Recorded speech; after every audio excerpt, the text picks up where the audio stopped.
Welcome to our beautiful channel. నేను మీ భారతి. మీకు ఇంతకు ముందు ప్రీవియస్ వీడియోలో హైడ్రా మిషన్ గురించి ఇంట్రడక్షన్ అనేది ఇచ్చాను. సో 112 గురించి మీకు క్లియర్గా ఎక్స్ప్లెయిన్ చేస్తానని చెప్పాను. అన్నీ ఒకటేసారి ఎక్స్ప్లెయిన్ చేస్తే మీరు కన్ఫ్యూజ్ అవుతారు. 1 by 1 స్టెప్ బై స్టెప్ మీకు క్లియర్గా ఎక్స్ప్లెయిన్ చేస్తాను. ఈరోజు మనం ఈ ఎల్ఈడి లైట్ గురించి, ఎల్ఈడి లైట్ మాస్క్ గురించి అండ్ సిరమ్స్ గురించి ఎక్స్ప్లెయిన్ చేస్తాను. ఇది ఏబీసీ సిరమ్ అన్నమాట. ఏబీసీ సిరమ్స్ గురించి మీకు క్లియర్గా నెక్స్ట్ వీడియోలో మీకు క్లియర్గా అలా ఎలా యూజ్ చేయాలి అన్న దాని గురించి చెప్తాను. అంటే సిరమ్ ఏ క్వాంటిటీలో వేసుకోవాలి, వాటర్ ఏ క్వాంటిటీలో వేసుకోవాలో చెప్తాను మీకు. ఇది వచ్చేసి ఎల్ఈడి మాస్క్ అన్నమాట. ఇది ఏంటి అంటే టైట్నింగ్కి యూజ్ అవుతుంది.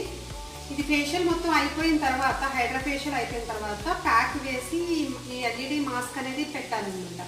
పెడితే దీనిలో వచ్చే ఎల్ఈడి లైట్స్ బట్టి మనకి స్కిన్ ప్రాబ్లం బట్టి లైట్స్ వస్తాయి.